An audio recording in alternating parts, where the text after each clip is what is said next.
Hi friends, this is Pastor Lucas Pin, and this is our snack for the journey, and we are finishing our walk in the 1Chronicles and this week, and it's a beautiful book telling beautiful stories, and the book is the emphasis is in the kingdom of Judah. So we got the United Kingdom, Saul, David, Solomon, and then you stay with the kingdom of Judah, the kingdom in the south, with beautiful stories. The stories now it expand from the book of Kings, expand a little bit for us.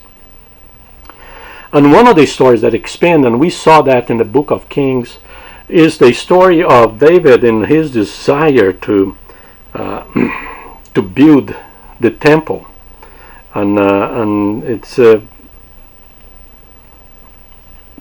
we saw that David wanted to build the temple, and God said, "No, you're not going to do that, but your son will do that, and your son will do that. He's the one that will build the temple."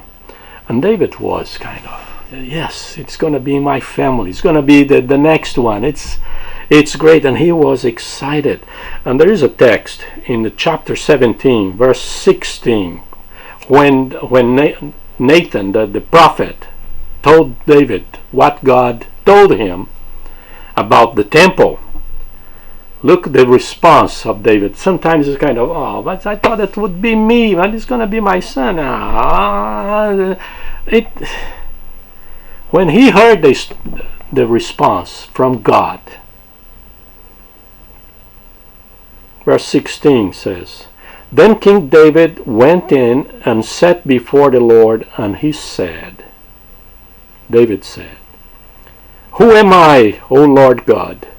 And what is my family, that you have brought me this far?"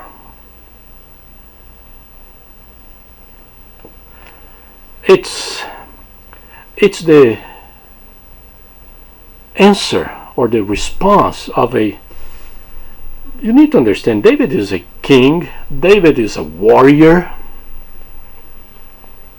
but he was a shepherd on a small family,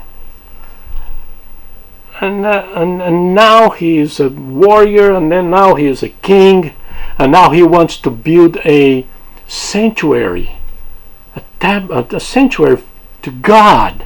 And God said, "No, you're not going to do it. Your son will do it." And David, instead of being bitter, upset, he enjoyed that answer, and he was glad with that answer, and his answer, first of all, he went and sat right before the Lord. And what that means, it means that he went to the Holy of Holies and sat right in front of the ark. This is what they understood, that what he did, sat right there. And what he has to say, he said, "Who am I, O Lord? And who's my family that I got this far? That I got this far." Sometimes when God say no to you, when God say no to you, it's not going to be this way, it's going to be the other way. It's not going to be you, it's going to be somebody else. I hope I would have this attitude that David had, to say, "You know what, God? Thank God. You are a good God. You have been so good to me. Who am I? And who is my family that I got so far like this? You have brought me this far.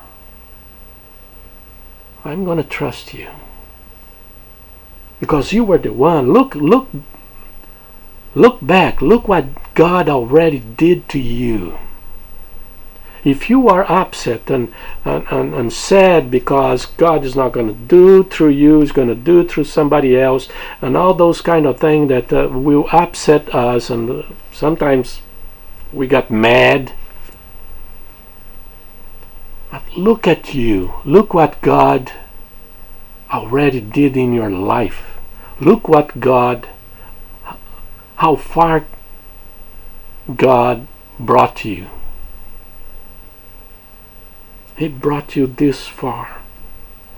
He had brought you this far. He is a good God. So don't be upset. Sit there in front of Him, enjoy, and say, Lord, yes, you're doing good to me. You're doing good to my family. Look at me.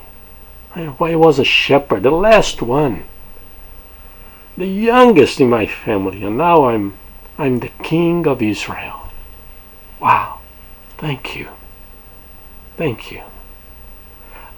I hope we are able to learn with David to have this kind of heart. So when God answers something that is not the way that we want, we can sit in front of Him and enjoy His presence. Say, hey, you have been so good to me. Thank you. And this is your snack for the journey. God bless you.